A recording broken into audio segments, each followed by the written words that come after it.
प्रेम प्रणाम जी सुंदर साथ जी।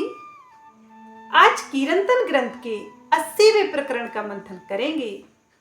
यह प्रकरण 5 पद्मावतीपुरी धाम पन्ना में अवतरित हुआ है। इस प्रकरण में सभी मोमिनों को, सभी ब्रह्म सृष्टियों को ध्यान अथवा चितवनी के लिए प्रेरित किया गया है।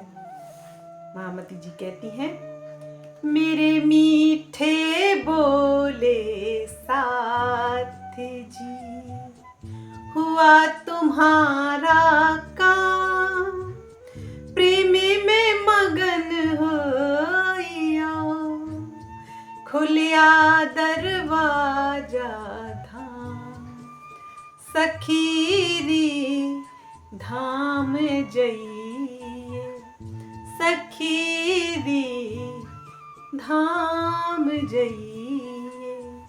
वे समझाती हैं, हे सुंदर साथ जी, धाम धनी के द्वारा मेरे तन से कहलवाई हुई इस श्री मुखवाणी के मीठे वचनों को आत्मसात करो, अर्थात अपने धाम हृदय में स्थापित करो, क्योंकि इससे ही आपका काम हो गया, अर्थात आपको अपने प्रियतम अक्षरातीत के धाम स्वरूप तथा लीला का ज्ञान हो गया। अब आपके लिए परम धाम के दीदार का मार्ग खुल गया अर्थात प्रशस्त हो गया। इसलिए अब आप सभी अपने प्राण वल्लभ के प्रेम में मग्न हो जाइए और ध्यान चितवनी में डूबकर अपने प्रियतम प्राणेश्वर और उस अखंड दिव्य ब्रह्मपुर परम धाम, उस चौथे आसमान, उस लाहूत का दीदार कीजिए, क्योंकि यह शोभा तो एकमात्र तुम्हारी ही है और तुम ही ब्रह्म सृष्टियां इस नश्वर संसार में अपने प्रियतम पर ब्रह्म को जाहिर करने वाली ब्रह्म क्रियाएं हो। महामती जी आगे कहते हैं, दौड़ सको सो दौड़ियो, आए पहुंचा अवसर, फुरमान में फुरमाइया, आया सो आखिर, आया सो आखिर। वे कहती हैं, चितवनी की राह में अब जो जितना भी परिश्रम अर्थात दौड़ लगा सकता है उतनी ही दौड़ लगाए, क्योंकि प्रियतम अक्षरातीत के दीदार का यही उचित समय है। कुरान में कहा गया है कि वक्ते आखिरियत में क़यामत के समय में मोमिन अर्थात ब्रह्म सृष्टि खासल खास रूह अपने अल्लाह ताला के दीदार के लिए हकीकत एवं मार्फत की बंदगी करेंगे, अर्थात वह समय आ गया है कि अब शरीयत और तरीकत की बंदगी से ऊपर उठकर मोमिन हकीकत और मार्फत की बंदगी करे। हकीकत और मार्फत का अर्थ है सुंदर साथ जी, वह सत्य ज्ञान, वह सत्य परमात्मा का दीदार कर लेवे, ऐसी रूह अपने ही दिल को अर्श करके उस प्रियतम पर ब्रह्म को बिठा लेवे और धाम स्वरूप लीला का इस नश्वर संसार में चितवनी द्वारा वह सुख और वह लज्जत ले लेवे। महामती जी आगे कहते हैं, वर्णन करते जिनको धनी कहते सोई धाम, सेवा सुरत समारियो, करना यही काम। कहते हैं, मेरे धाम हृदय में बैठकर उन अक्षरातीत धाम धनी ने जिस स्वलीला अद्वैत परम धाम का वर्णन करते रहे हैं, उसी परम धाम में अपनी सुरता लगाना चाहिए। उसी परम धाम में अपनी सुरता लगाना अर्थात ध्यान करना ही ब्रह्म मोमिनों की शोभा है और ब्रह्म मोमिनों का एक मुख्य उद्देश्य है, और सभी सुंदर साथ की सेवा करना भी उनका लक्ष्य होना चाहिए। महामती जी यही समझाती हैं कि उस प्रियतम पर ब्रह्म, उस अद्वैत परम धाम को चित्त में बसा लेना और प्रियतम पर ब्रह्म के उस नूरी स्वरूप को अखंड नूरी स्वरूप को पल पल अपनी आत्मा की दृष्टि से देखना ही ब्रह्म मोमिनों का मुख्य उद्देश्य या मुख्य लक्ष्य होना चाहिए। महामती जी आगे कहती हैं, बन बिसेखे देखिए माहे खिलत के कई ठाम, पशु पंखी खेले बोले सुंदर, सो में केते लेऊ नाम, सो में केते लेऊ नाम। इंद्रावती जी समझाती हैं, अब चितवनी द्वारा विशेष रूप से परम धाम के उन वनों जैसे बड़ो वन, मधुवन और महावन को देखिए जिनमें खेलने के बहुत से शोभा वाले स्थान हैं। उनमें अनंत प्रकार के सुंदर सुंदर पशु पक्षी खेला करते हैं और मीठी मीठी वाणी बोलते हैं। उनकी संख्या इतनी अधिक है कि मैं उनमें से कितनों के नाम बताऊं। वे कहती हैं, परम धाम के 25 पक्षों में सुरता लगाने से ही वहाँ के वन, पशु पक्षी, उनकी बोलियां और भिन्न भिन्न प्रकार के खेल के जो ठौर हैं उन्हें देखा जा सकता है। उन्हें आत्मदृष्टि से ही देखा जा सकता है और कोई उपाय नहीं है, क्योंकि इस झूठी जुबान से भला मैं कितनों के नाम बताऊं, कितनों का वर्णन करूं। उस धाम का वर्णन करना तो असंभव है। महामती जी आगे कहती हैं, श्याम श्यामा जी सुंदर, देखो करके उल्लास, मन के मनोरथ पूरने, तुम रंग भर की जो विलास, तुम रंग भर की जो विलास।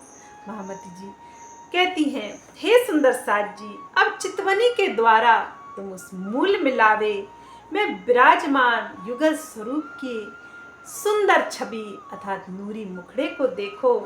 रास श्यामा जी की अति सुंदर शोभा आनंद पूर्वक देखो। अपने मन की इच्छाओं को पूर्ण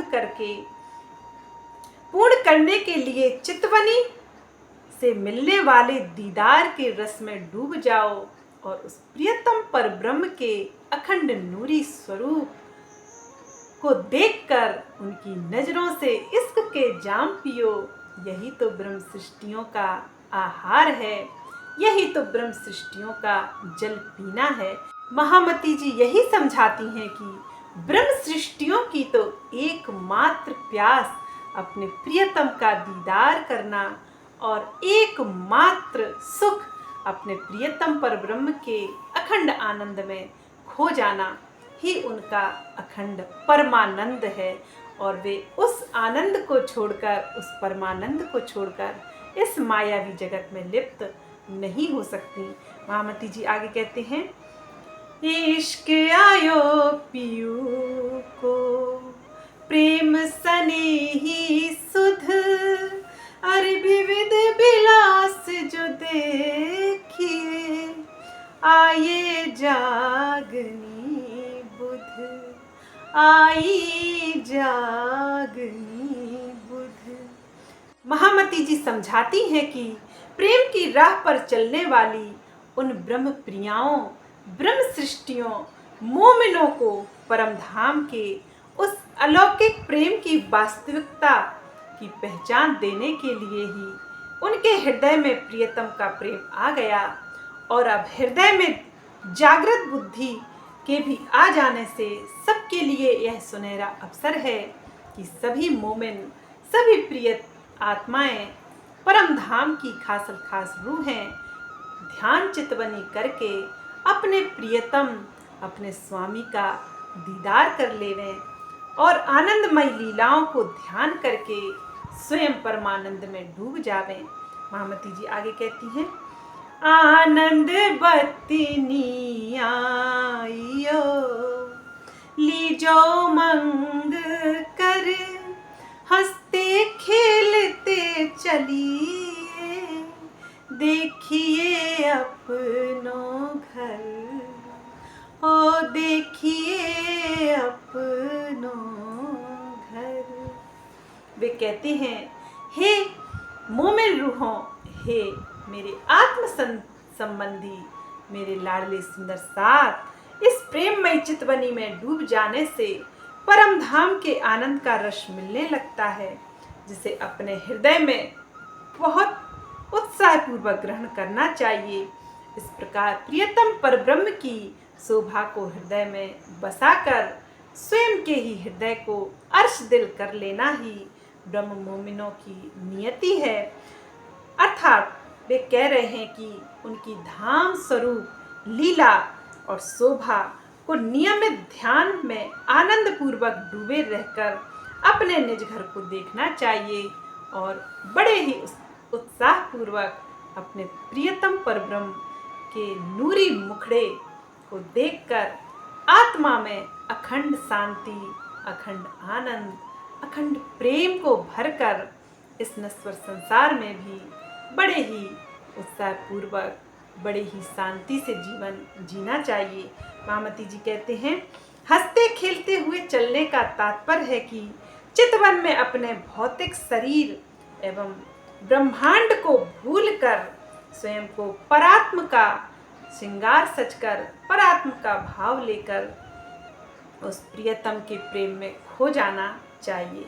महामती जी आगे कहते हैं, सुखे अखंड जो धाम को, सो तो अपनो अलेखे, निपट आयो निकट, जो आँखें खोले देखे।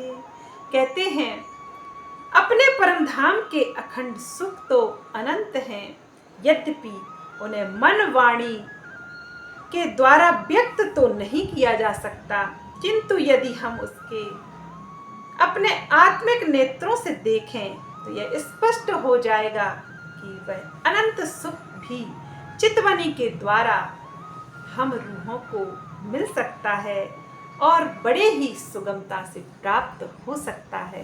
सुंदर साथ जी, इस वाणी की खातिर कईयों ने कितनी कितनी तपस्याएं की, कितने कितने अपने शरीरों को कष्ट दिए, अपने शरीरों को आरी से चिरवाया और ऊंचे ऊंचे पहाड़ों से भी छलांगे लगाईं। हिमालय पर्वत पर ठिठुरते हुए कईयों ने तपस्या करके अपने शरीरों को त्याग दिया, लेकिन इस सुनहरे अवसर को तो देखिए, प्रियतम परब्रह्म की यह अनुपम कृपा हम सभी मोमिनों पर हुई है कि मात्र चितवनी ध्यान से ही उस अखंड रस को पिया जा सकता है जो अनेक कष्टों से भी किसी को नहीं मिली। यह धाम की चितवनी, यह प्रियतम परब्रह्म की पूर्ण पहचान तो किसी युग, किसी काल में न हुई थी और न कभी होगी। यह ब्रह्म प्रियाओं के संबंध और निस्बत के कारण इस संसार में प्रियतम परब्रह्म की अपार मेहर से सभी मोमिनों को मिली है और मोमिनों की निस्बत से ही सभी जीव सृष्टियों को भी इसका अनुभव हो सकता है और वे भी प्रियतम परब्रह्म पर ईमान लाकर वे भी अखंड बहिस्तों में मुक्ति को प्राप्त हो सकती हैं। सुंदर साथ जी, महामती जी यही कहते हैं कि इतनी सुगमता से उस प्रियतम परब्रह्म का चितवनी द्वारा दीदार हो सकता है जो अनेक अनेक कष्टों को सहन करने वाले बड़े बड़े ऋषि महात्माओं देवताओं को भी नहीं मिली। महामती जी आगे कहते हैं, अंग अनुभवी असल के सुखकारी स्नेह, अरस परस सब में भया, कछु प्रेम पलटी देह। वे कहती हैं, जब आत्मा के हृदय में परम धाम की शोभा एवं लीला का अनुभव होने लगता है तो आनंद देने वाले उस अलौकिक प्रेम से सभी अरस परस हो जाते हैं, अर्थात चितवनी में डूबा हुआ प्रत्येक सुंदर साथ प्रेम से ओतप्रोत होकर सभी को प्रेम की दृष्टि से देखता है और इस प्रेम की थोड़ी भी अनुभूति पंचभूतात्मक तन से मोह छुड़ा देती है। सुंदर साथ जी, प्रियतम पर ब्रह्म का एक बार दीदार हो जाने से इस नश्वर संसार का अस्तित्व मिटा दिया जाता है, अर्थात ब्रह्मात्मा का तन इस संसार में मात्र दिखाई देता है, लेकिन उसकी सुरता अखंड धाम में, उस आनंद में, उस अखंड प्रेम के आनंद में गोते लगा रही होती है। यह तो मात्र ध्यान चितवनी करने वाली ब्रह्मात्मा ही उस आनंद को जान सकती है। महामती जी आगे कहती हैं, मंगल गाये दुल्हे के, आयो समय श्यामा वर्षा, नैनो भर भर निरखिए, बिलसिए रंग रस का। वे कहती हैं कि इस 28वें कलयुग में श्यामा के वर अर्थात श्याम श्री राज जी इस नश्वर ब्रह्मांड में आ गए हैं। दुल्हे के आने से हे सुंदर साथ मंगल गीत गाइए और उनका स्वागत कीजिए। कहती हैं, इस प्रेम रस में डूब जाने पर अब प्रियतम के दीदार की मधुर घड़ी आ गई है, इसलिए मिलन का मंगल गीत गाए जाने की आवश्यकता है। अब आत्मा अपने चक्षुओं से अपने प्रियतम को जी भरकर देख सकती है और स्वयं को उसके दिव्य अलौकिक प्रेम और परमानंद आनंद के रस में डुबो सकती है। इसलिए इस सुनहरे अवसर का लाभ उठाइए। क्यों इंद्रावती जी समझाती हैं कि इस अनमोल, इस सुनहरे अवसर का लाभ सभी को उठाना चाहिए, क्योंकि वह दूल्हा, वह दिव्य ब्रह्मपुर परम धाम का वासी, वह परमात्मा इस संसार में आया हुआ है और अपनी दिव्य ब्रह्मवाणी से सभी को जागृत कर रहा है, सभी के निज स्वरूप की पहचान करा रहा है और कौन किस ठौर से आई है उस सबको उसका ज्ञान कराकर अखंड मुक्ति का अधिकारी बना रहा है। और वे अनमोल निधियाँ इस 28वें कलयुग में सभी को मिली हैं। वे अनमोल निधियाँ हैं 28वां कलयुग, मनुष्य तन, ब्रह्म ज्ञान और भारत खंड में जन्म। यदि किसी एक भी निधि की इसमें कमी हो जाती तो किसी की आत्मा जागृत नहीं होती और यह ब्रह्म ज्ञान किसी को भी कानों नहीं पड़ता, क्योंकि ना तो यह किसी ने आज तक कानों से सुना है और ना कभी कोई सुनेगा। महामती जी कहते हैं, धाम के मोहलों सामग्री, माहे सुखकारी कई विध, अंदर आंखें खोलिए, आई है निज निध, अंदर आंखें खोलिए, आई है निज निध। वे कहती हैं, परम धाम के महलों में सुख देने वाली अनेकों प्रकार की सामग्री है। हे सुंदर साथ जी, आप अपने आत्मिक नेत्रों को खोलिए और उस शोभा को देखिए। यही हमारी अखंड संपत्ति है जो चितवनी से प्राप्त हो सकती है। सुंदर साथ जी, महामती जी कहती हैं कि अंदर की आँखों को खोलने से ही अखंड धाम के दिव्य दर्शन यह रूह कर सकती है और कोई उपाय नहीं है। महामती जी कहते हैं, दौड़े फिरे ना मिल सके, अंदर नजर पिया में दे, किसी को भी परमात्मा भीड़ में या फिर दौड़ने फिरने से नहीं मिला। भले ही वह 14 लोकों की यात्रा कर लेवे, लेकिन परमात्मा किसी को नहीं मिल सकता। उसको खोजने के लिए, उसको पाने के लिए अंदर की दृष्टि खोलनी ही पड़ेगी और बाहर की दृष्टि को बंद करके ही वह परमात्मा प्राप्त हो सकता है और कोई उपाय नहीं है। ध्यान और चितवनी में ही रूह उस प्रियतम परब्रह्म का अनुभव कर सकती है और उसकी मेहर हो जाने से फिर तो वह रूह उस प्रियतम परब्रह्म का दीदार भी कर सकती है और इस अनमोल समय और इस प्रकार की जो निधियां हमें मिली हैं ब्रह्म ज्ञान रूपी अमृत की, उसे भी वह पूर्ण रूप से साकार कर सकती है। महामती जी आगे कहते हैं, बिलास बिसेखे उपजा अंदर कियो विचार, अनुभव अंगे आइया याद आए आधार। वे कहते हैं, अंतर्मुखी होकर अपने हृदय में परम धाम का चिंतन करने से विशेष प्रकार का आनंद प्रकट हुआ।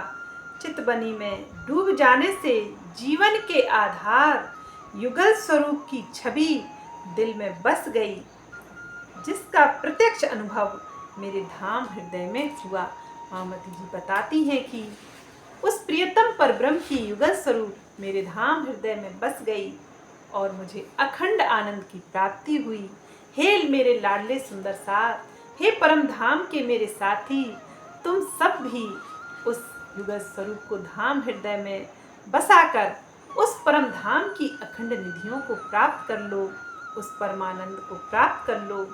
यह शोभा तो हे लाडले सुंदर साथ केवल तुम्हारी है, केवल ब्रह्म प्रियाओं की है और किसी को इस प्रकार से प्रियतम परब्रह्म का पूर्ण अनुभव नहीं हो सकता है, क्योंकि तुम ही हो जो उस दिव्य ब्रह्मपुर परम धाम से इश्क रब्द करके बिछड़ी हुई हो और तुम ही उस धाम में विलास के खेल खेलती हो, उसके प्रेम इश्क में डूबने वाली हे मेरी रूहों, एकमात्र तुम ही हो और तुम चितवनी करके अपने प्रियतम परब्रह्म का पल पल दीदार करो और इस मायावी नींद से जाग जाओ और इस खेल में अपनी सुरता को मत लगाओ।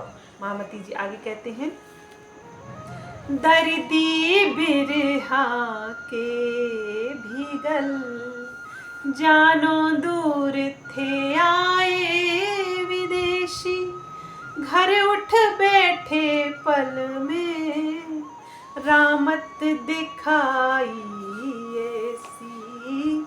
महामती जी समझाती हैं कि जब विरह का दर्द लेके ब्रह्म सृष्टि ब्रह्मात्मा अपने प्रियतम पर ब्रह्म की चितवनी और ध्यान में दीदार करती है तो ऐसा लगता है कि वह विदेश अर्थात काल माया के ब्रह्मांड में से आकर अपने निज घर ही बस गई है और अपने अखंड सुखों का आनंद ले रही है।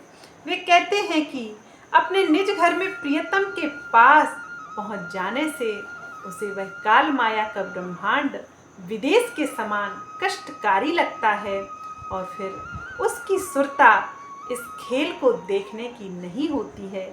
वे कहते हैं कि जिसने चितवनी के माध्यम से एक पल में ही हमारी ऐसी स्थिति हो जाती है जिसमें हमें ऐसा लगता है कि अब हम परम धाम में ही जागृत हो गए हैं।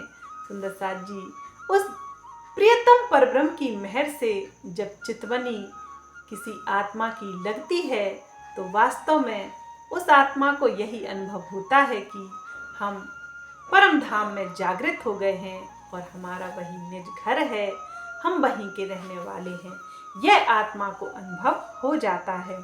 महामती जी आगे कहते हैं, उठ के नहाए जमुना जी, कीजे सकल सिनगार, साथ संबंधी मिल के खेलिए संग भरतार, खेलिए संग भरतार।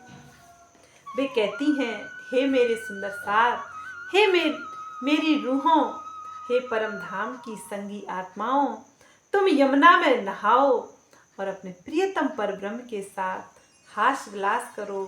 चितवनी में ही तुम अखंड श्रृंगार भी करो और हे साथ जी, अपने प्रियतम के साथ सभी ब्रह्मात्माएं मिलजुल कर खेलें और हास विलास की लीलाएं भी करें।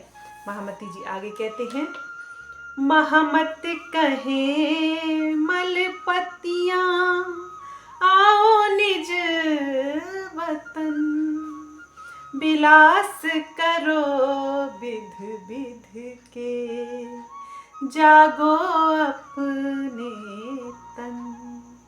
इंद्रावती जी समझाती हैं कि हे सुंदर साथ, तुम वहाँ अपने प्रेम के धाम में विभिन्न प्रकार के प्रेम के खेल करो, विलास करो, अपने प्रियतम के साथ अनेकों भिन्न भिन्न प्रकार की लीलाएं करो और उस अखंड आनंद को तुम इसी संसार में, इसी नश्वर संसार में चितवनी के द्वारा उस प्रियतम का दीदार कर सकती हो।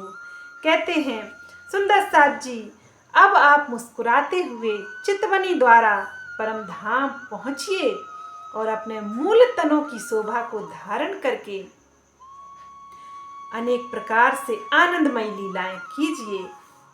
सुंदर साथ जी, जागो अपने तन अर्थात इस आत्मा की नजर को उस प्रियतम परब्रह्म के नूरी मूल मिलावे में ले जाओ और अपनी परात्म में जागृत हो जाओ और जागृत होकर उस परम धाम का पल पल अनुभव करो। सुंदर साथ जी, 80वां प्रकरण समाप्त हुआ। बोलिए प्राणनाथ प्यारे की जय। प्रेम प्रणाम जी सुंदर साथ जी।